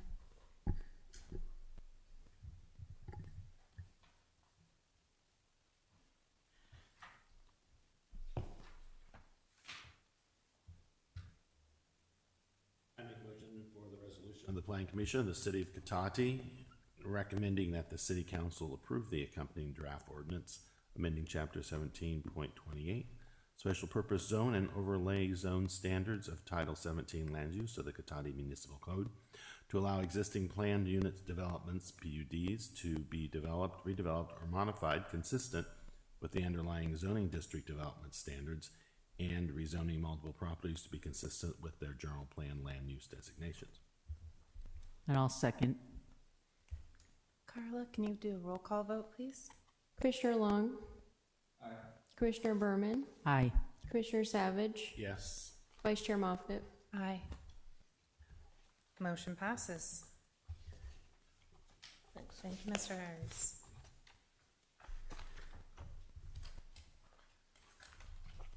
Next up, we have the Cotati Density Bonus Ordinance Update. We're all excited about this one. Thank you, Vice Chair Moffitt. Continuing with the theme of ordinance work and housekeeping. The item before the commission this evening is an update to the city's adopted density bonus ordinance. And we'll go to the next slide. So the specific project description is a proposal to amend Chapter 17.32, which is density bonuses, to create a provision to allow a Katati density bonus, as we discussed in the workshop on May 28th. And then also identify that a land trust is the model that the city wants to use when we manage our for sale affordable housing units. And so we'll get into the details on that, but with the next slide. It's just some background. So density bonus law it lives at the state level, and it was originally created in 1979. And as we've talked about earlier tonight, it allows a developer to increase their density beyond the general plan and zoning and up to 50% based on them providing additional or a portion of the units as low-income units. And so, as an example, a developer has a property that would be allowed to build 100 units, if they agree to build 15 of those as very low income, then state density bonus law would give them access to an additional 50 units that they were allowed to build on that site to offset the cost of those 15 very low income units. These are based on very prescribed formulas. Those formulas tables are in your packet on pages 151 through 154. Those come straight out of state law. And it says if you give a percentage of very low income, you give this additional bonus. Low income gets this additional bonus. Moderate income units get this additional bonus. And with all state law, every jurisdiction in the state has to follow these rules. We can have things that are more restrictive, but we can't be less restrictive than that. So we have to give at least that allowance. And that's done through having your own implementing legislation. So the state passes a density bonus law at the state level. The city of Katati has a density bonus ordinance to implement that. And we add a couple extra things to ours, like the Katati density bonus example here, or another one that we have in Katati is daycares. So Katati will give you extra units if you provide daycare in your affordable housing project. That's just an example that Katati did years ago as a way to try to make sure that folks who live in these higher density houses for low income folks have access to daycare. So that's just one example of something Katati was trying to do to motivate a certain type of kind of amenity that it would be located in these types of developments.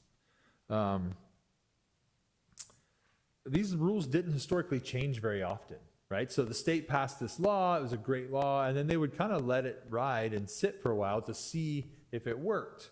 Or maybe that legislator, that individual elected official got their, they got their item passed, and then that was a win for them, and then they moved on to other issues that their constituents wanted them to pass. And so cities would often just copy those laws verbatim and put them into their own regulations. However, since 2018, there's been a pretty significant drumbeat of changes to the state legislation regarding housing. And specifically for density bonus, there's been at least 8 bills passed since 2018 that have changed the density bonus law. City staff has not kept up with those laws, and so the ordinance tonight is an approach or an attempt to bring the current city density bonus rules into compliance with the amended state laws.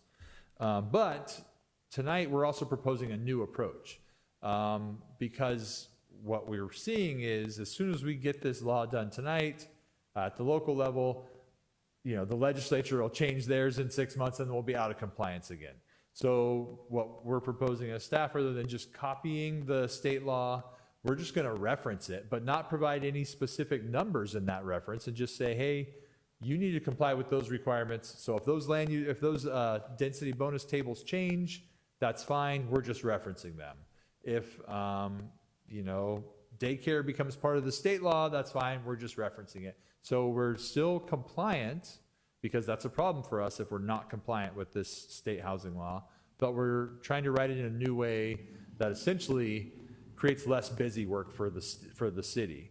And it's worth noting we have to follow state law anyway. So even if our rules aren't consistent, we default to those.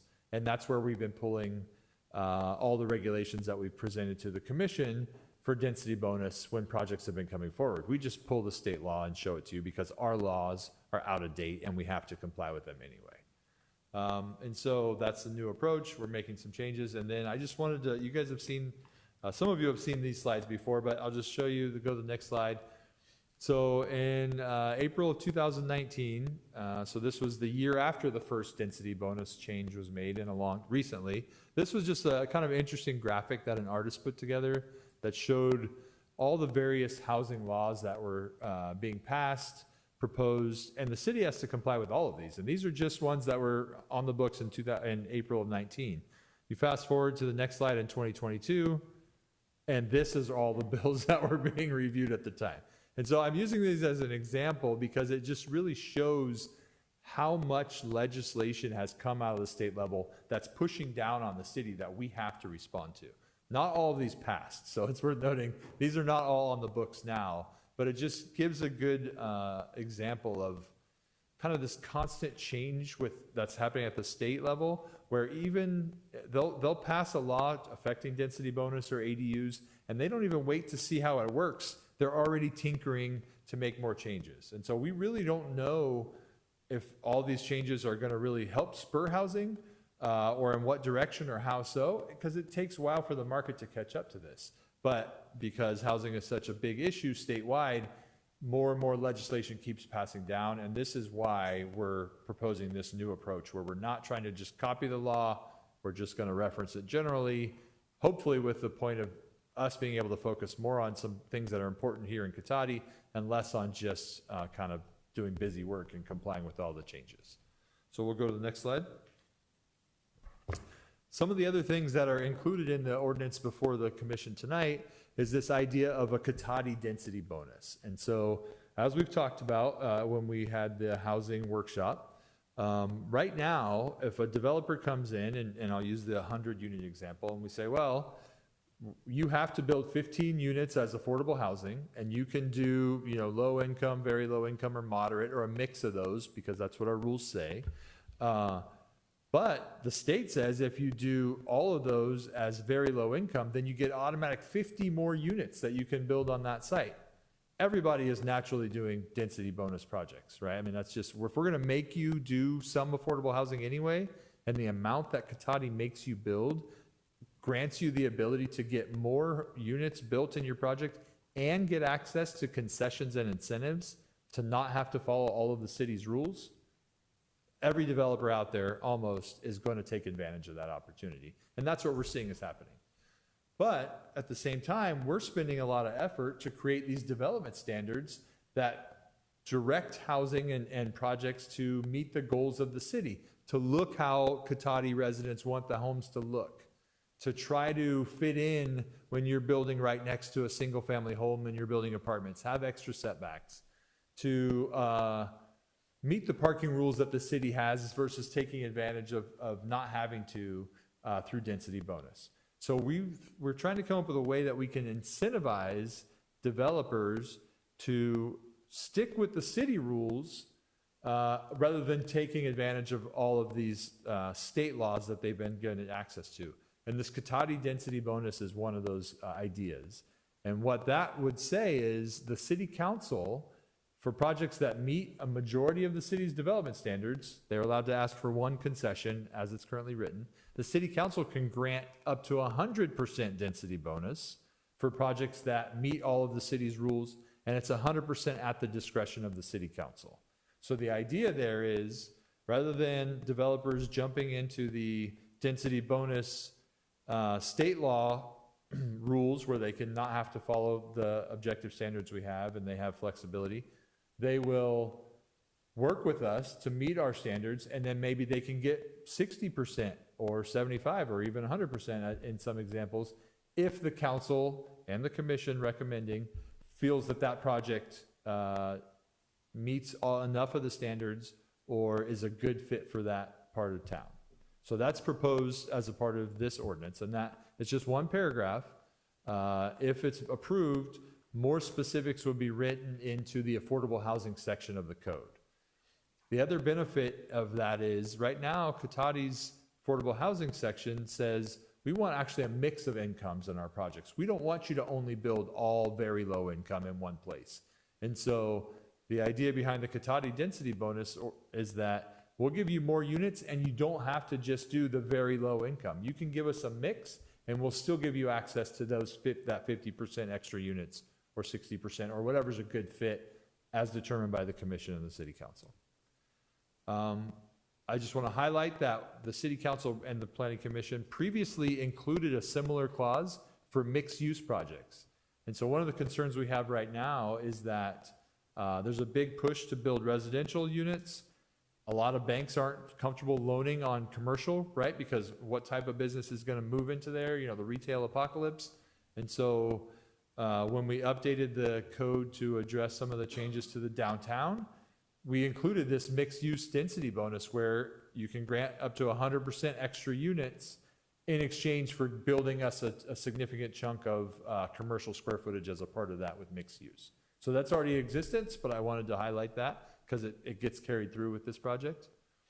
And then lastly, since the Kessing Ranch subdivision was built, so really the approval was done for that project well before, I got here in 2019, which is when construction started, but I think it started in at least 2017 is when the last approval was.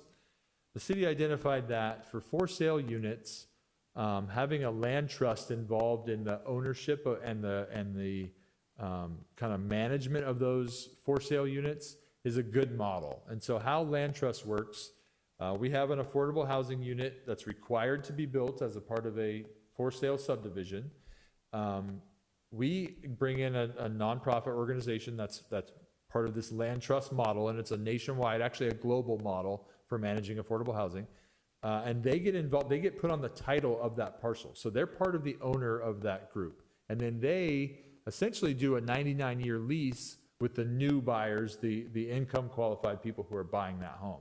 So what that does, two things. One, it keeps it affordable forever, rather than the typical 30-year or 55-year limit that would be put on the deed. So before you would put a deed restriction on the title that had an expiration date. When you have a nonprofit involved in the ownership, that you don't have that deed restriction. They never get off the title because they're involved in the ownership. And so that keeps that home as an affordable housing home forever, which is a great benefit. And then also, you don't have these situations where occasionally somebody decides to sell their home, they take it to the title officer, they take it to a realtor, it gets marketed, and nobody identifies that it's an affordable housing unit until after the sale. And in that situation, that's a disaster for everyone. I've not been personally seen that occur, but I have heard stories that it has occurred. And you can imagine somebody buying your first home and you bought something and you overpaid because it was supposed to be an affordable housing unit, or maybe you didn't meet the income qualifications. And so it's just a lot of headache paperwork wise, and it creates a lot of bad situations. Having the land trust involved prevents all of that because they have to be involved in the transaction. They have to sign off on the transaction. They engage with the city every time a property is selling. So we can notify our list of people who are interested in affordable housing units that are for sale.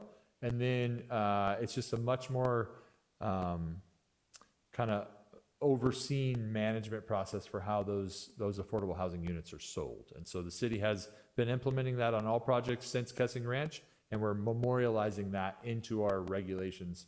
So it's not a question. It's now written in stone, so to speak. And so with that, we'll go to the next slide. There's a lot of discussion in the staff report about how all of these changes are implementing the adopted general plan policies. We're trying to encourage mixes of uses at higher densities. We're providing a zoning for a variety of housing types. We're improving air quality through requiring a compact development pattern, basically allowing people to be more dense, closer to transit, closer to amenities, those types of things. We're locating higher medium density housing in our planned development areas. So essentially we're implementing what the general plan tells us to do, as we're required to do. As JP was talking about, all the actions we make have to be consistent with the general plan. There's a summary and a discussion in the staff report as to how these efforts are doing that. We'll go to the next slide. And this is similarly, because the general plan anticipated a higher level of density, it anticipated certain impacts to come from building those higher levels of density. There's a lot of environmental analysis that was done as a part of the general plan EIR, and this project is leaning on that environmental analysis as is allowed under this section 15183. And so that's also written up in the staff report and is identified in the resolution and the ordinance that would be going to the city council. So with that, staff is recommending that the planning commission review the ordinance, provide any input or feedback, and or adopt a resolution to recommend the city council approve this ordinance that changes density bonus, implements the land trust model as presented. I'm available for any questions. Questions? Are there any daycare centers in those affordable housing? Do we have that actually? I don't think we do. No. I don't think there's been, so the couple projects would be Charles Street Village, which a lot of people would say there's probably no need for a daycare there. And then over on Wilford, that's a Burbank housing project. Right. I don't know if this was in place when that was built. Most of our affordable housing projects were built in the 80s and 90s. And so I don't know if this provision was in place at the time. It's an interesting idea. We are now allowing daycare or encouraging daycare as one of the commercial type uses in a mixed use development. And so we're doing a similar idea, but for all types of projects now in Cotati. And with regard to the land trust, I'm concerned about a low-income person owning their home and not being able to afford to take the next step in terms of going into a nursing home and affordability of that. It is cheaper to stay in your home, so is there a way to do a reverse mortgage so that they get their opportunity to stay in their home and have a caregiver live with them in their home and not, and just, yes, they have the ability to spend what they have in their home. That's a great question. I don't see why you couldn't. If you had equity, Yes. I don't see why you couldn't take a reverse mortgage for that equity, but I will ask the land trust specifically. Thank you. And also in terms of caregivers, I was reading through this and I don't see anything. I'm hoping that caregivers can come into any kind of affordable housing for Absolutely. folks. Absolutely. I'm not sure that that's the case with Burbank Housing. I'm not sure. I think we need to consider that caregivers need to live in, even if it's a small place, even if it's 600 square feet Yeah, so in some cases. rental units are subject to kind of different, especially when they're managed by like a affordable housing developer. They have different criteria, different rules. This is only for Right. sale units, and the property owner would absolutely have the control over that in Right. this situation.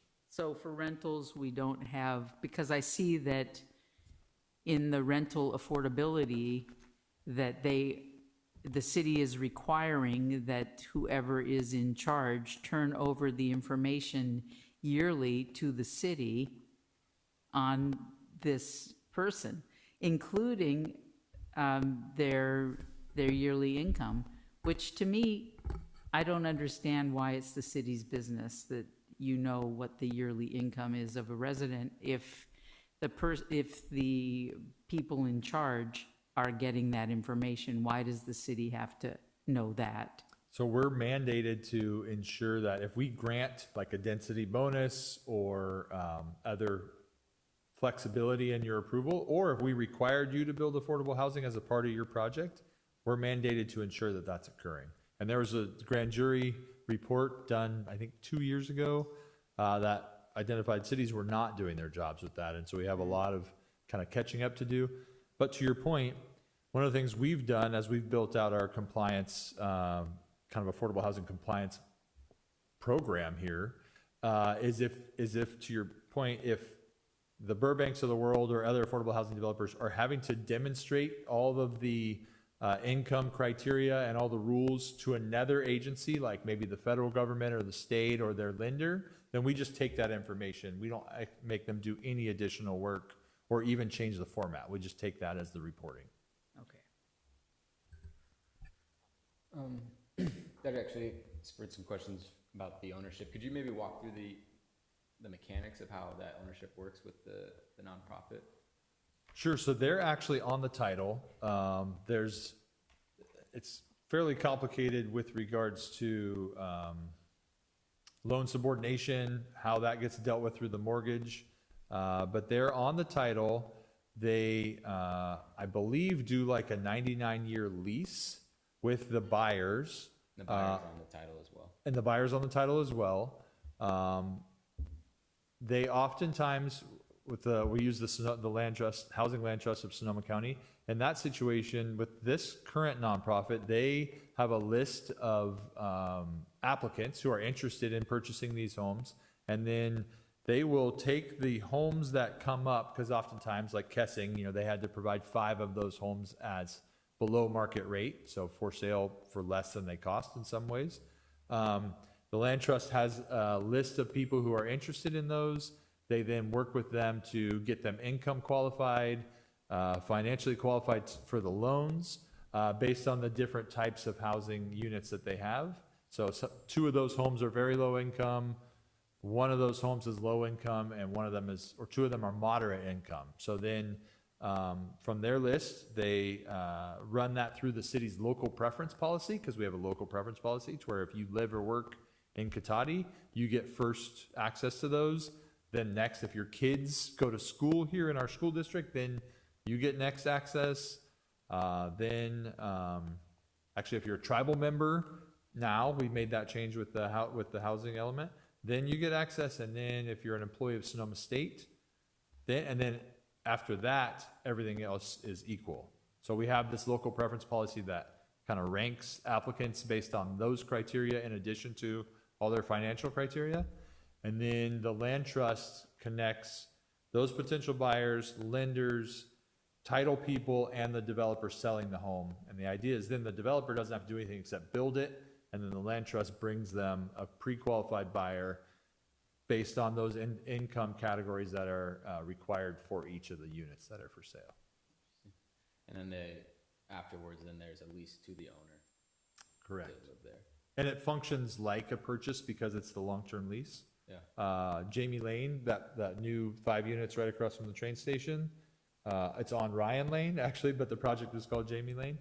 That's a good example, and we've already had 1 resale. So those were just built a few years ago, and some of those residents were able to sell their home, and that you get the appreciation. So the affordable housing price is based on the area median income, and then there's a formula that we've talked about with other projects for very low, and moderate income. And so say you bought it at, $300,000, and that's the price for all the specifics. Because the area median income still appreciates over time, you still get some appreciation of that, but it's just artificially kind of capped because you're at that income level. And then also you build equity by paying down the loan, right? So people oftentimes still will be able to sell a home, take that equity, and sometimes buy a market rate home because they've maybe gone back to school or gotten a promotion at work or those types of things, and been able to really improve their situation. So yeah, your change in income doesn't affect your ownership in any way. Once you qualify when you buy it, you can stay there forever, even if you level up yourself at work or education-wise or whatever. Yet you're no longer looked at because you qualified when you bought it. Yeah. Is that the same for the rentals? So rentals, no. So rentals, the model is like Commissioner Berman pointed out, we have to check income qualifications every year. But what we don't do is we would not require somebody to be evicted because they got a promotion, right? And so when it's 100% affordable housing project, they're subject to certain rules. And they have process where they can be flexible, but ultimately that person would have to move out because they're no longer qualified. In some of these larger projects like Katati Village that was approved, where, just to use the example of 15 units, so just say 15 of them have to be affordable housing. Just say, but I qualified, but then I got a promotion, and then it comes back around to renew the lease. I want to stay here. I've been paying my rent. The owner wants me to stay, but I no longer qualify anymore. How we write those agreements is you get to stay there, and then the next unit that comes up has to be rented at whatever category you were in as an affordable housing person. So it essentially allows those units to float. So that way we're not punishing someone for, improving their financial situation. How do we let residents of Katati know that there's an opportunity to purchase a low-income or very low-income home? Yeah, so we have, since we've created a housing interest or a housing webpage, we have a housing interest list. So anybody who is interested, I always direct them to sign up on that list. And then whenever we get these units, which hasn't been a lot, it's only been 10 since I've been here, we send out a blast to everybody who's on that list, and then also everyone who the Housing Land Trust has already interested.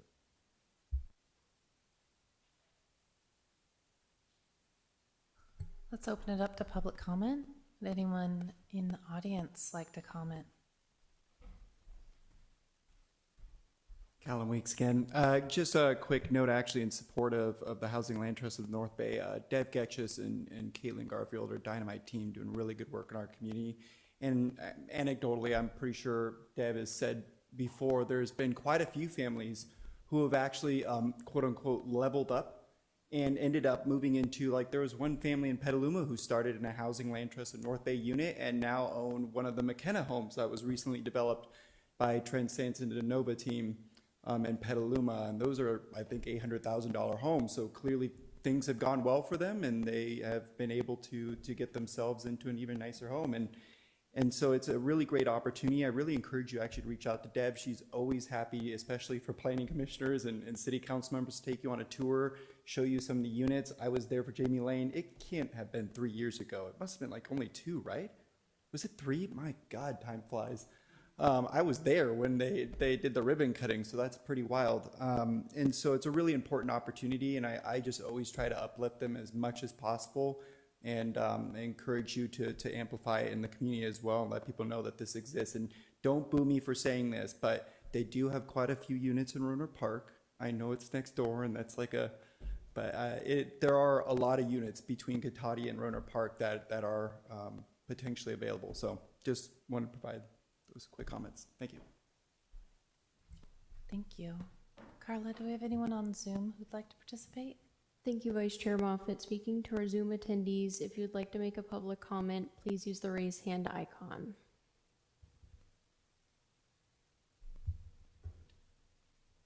Vice Chair Moffett, that'll end public comment.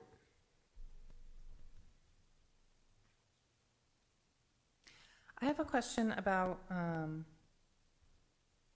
the density bonus. So my understanding is a lot of developers like to go after the California density bonus of that 50% because it is guaranteed. And so there's not really that wonder or that expenditure of creating architectural plans, et cetera, and then have a city council or a planning commission basically say no. And so I wonder, have you looked at saying with the Katati density bonus that you would be guaranteed at least the state bonus? But if you go through our process, you may be able to increase that. Just some sort of incentive. Yeah, that's a great suggestion. And if the commission agrees, then they can provide that in the recommendation, and then it'll definitely go to council. Staff was thinking having this ability in the code would then be kind of flushed out in either a procedure or, like I said, in making changes to the affordable housing section to kind of put some more specifics as to when council would maybe guarantee this, or some of the other certainty that comes with the state density bonus. I mean, I love the idea of having a little bit of control of design and then being able to grant more if they go through that process.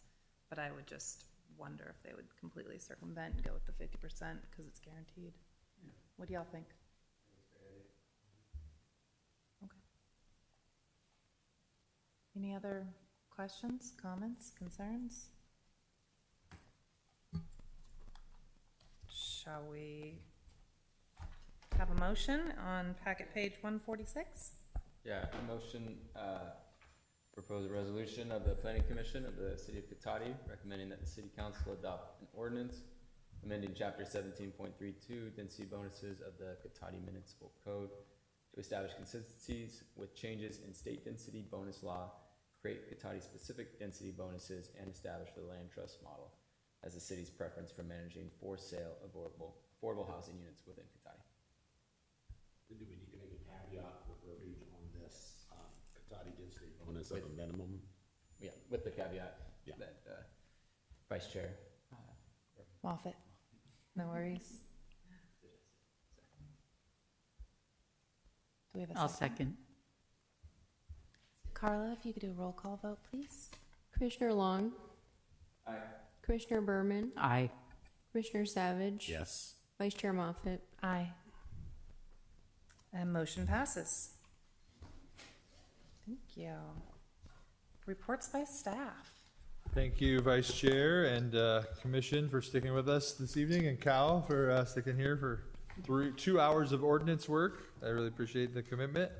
So it's worth noting, this is the last Planning Commission of this fiscal year. So the fiscal year ends July 1st, which would be our normal Planning Commission date. However, we've canceled that for the holiday week. It's kind of tradition to cancel one summer meeting and one winter meeting. So we have canceled the first meeting. There will not be another meeting until July, I think it's the 17th. But anyway, just wanted to highlight that. And then also with that comes getting into our next fiscal year work plan. So as a part of our budget discussions with the City Council, we identified some of the things that we want to do beyond specific projects, but kind of ordinance work, efforts we needed to do. And so some of those things are going to include updating our fees to be per square foot, as is required by state law. So unfortunately, doing fees, fee update has gotten fairly complex, and so we will be using a consultant to do that, but there's money budgeted, and we expect to be getting that going fairly after the new year starts. We also have a project going to the council next week to engage with the developer on 120 East Cotati Avenue. So the commission may remember the parcel directly across from the fire department. There was a SB 35 5-story tower proposed on that site. City Council authorized the city to purchase it with affordable housing funds.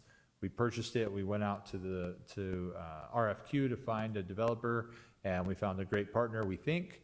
And we're going to be recommending somebody to work with the City Council and the city on developing that site. And that'll be presented on Tuesday, so just 1 week away. And then it'll go through the whole entitlement process, so a lot of engagement with the neighbors and the whole community. Entitlement with the Planning Commission on the design, but we think it's a really good fit for Cotati, and they have a pretty interesting concept plan already thought out. So that's going, and it's a really exciting opportunity. We're going to be looking to complete the Santero Way specific plan update, and that'll be coming back through the entitlement process, the EIR. It's gone kind of quiet, and I apologize for that. Our consultants had kind of a lot of things they had to juggle with some staffing challenges, but we hope to be getting that going back through the summer. EIR getting published in the late summer. Alternatives will be coming out here next month, and we'll kind of finalize some of the technical elements with the fire department and Smart Train and those folks, and then get the plan on the street. So that's a big project, upzoning all the Santero Way neighborhood, and we have a master developer who's been kind of watching the process, hopeful that what the rule changes that we make we'll meet with their goals and needs for a project to essentially build out most of the vacant parcels in Santero with a lot of housing, but also some commercial around the train station. So more to come on that. There's also the BAFA, so Bay Area Housing Housing Finance Authority. There's going to be a housing bond on the ballot in November for $20 billion, specific to the Bay Area, specific for affordable housing development only. So the idea is it puts essentially a property tax increase on parcels that are owned, and then that money goes specific to affordable housing, and it's only in the Bay Area. And so if that passes, in theory, there will be another chunk of money that's available to Cotati and Sonoma County to support affordable housing development. And so that's a really exciting thing to pay attention to. And one of the things on our list. And the last thing I wanted to highlight is the county approached us on coming up with what's called the Habitat Conservation Plan. And so as most people in Cotati are aware, over half of the city is designated as tiger salamander habitat. But the way that was done was by the state and federal government kind of implementing a finding without working with the jurisdictions on how to address those, the individual rules on individual parcels. And so what ended up happening, there's this, multiple 100-page biologic opinion, and at the back of it is this intermittent measures. And we've been operating under those for my whole career, and almost 20 years now in the county, because that process was not done with all the jurisdictions. And so we still obviously have to do what we can to preserve the species, but there are these interim measures that we've all been operating under for almost 20 years. The county approached us and is interested in coming up with their own habitat conservation plan, which would look at the state of the species, all the available habitat in the county, and come up with a plan on how to preserve habitat over here, maybe allow some development, but with the goal, and it has to be demonstrated that it works, of improving the not just the habitat, but the actual state of the species. So try to help tiger salamanders get out of that endangered species designation. It's a multi-year process. The only one I've heard about took a decade to get it done. You work with Fish and Wildlife, you work with all these resource agencies, but the county appears to be interested in taking it on. A lot of Cotati is designated habitat, so we're going to participate with them and be partners with them. We haven't committed to what level yet because we're unsure of the cost, frankly, but we're going to be working with them, and I'm sure the commission will get some updates on that as the plan starts to firm up. But that's all I have. Thank you all for a great fiscal year, and lots more to come as we get off on fiscal year 24-25. Any reports by commissioners? I saw a lovely barbecue that was alongside East Cotati, right there by the path. And so I just wanted to share that I ran into that. It was rusted out, so I didn't light it and didn't offer people burgers or anything, but there it was. Yeah, just thought I'd share that on my morning walk. Is there an update on the hotel construction and their timeline? Oh, thank you. Yeah, so the hotel, they, I believe, have selected their contractor to build the foundation, and we expect it to be going any day. They did have some struggles with their financing. Since COVID, I think only a third of the hospitality lenders have come back, but we've been told that they're going to start any day, and they've selected their contractor. All right. Any information received after the agenda was posted? No? All right, then. As of 8:14 p.m., we will adjourn. Yay, great job. And it's gonna drive me insane. Yeah, we're trying to address it. It gets worse as more lights get turned on. Okay, but it is a thing, I'm not Yeah, no, crazy. you're Okay, good. I was actually questioning my sanity there. I was like, wait, and I was like trying to pop my ears. I was like, wait, is it something wrong with me? No, it's real. We know about it. The council's actually budgeted to get a whole new. Oh, Well, yeah, they're they're expensive.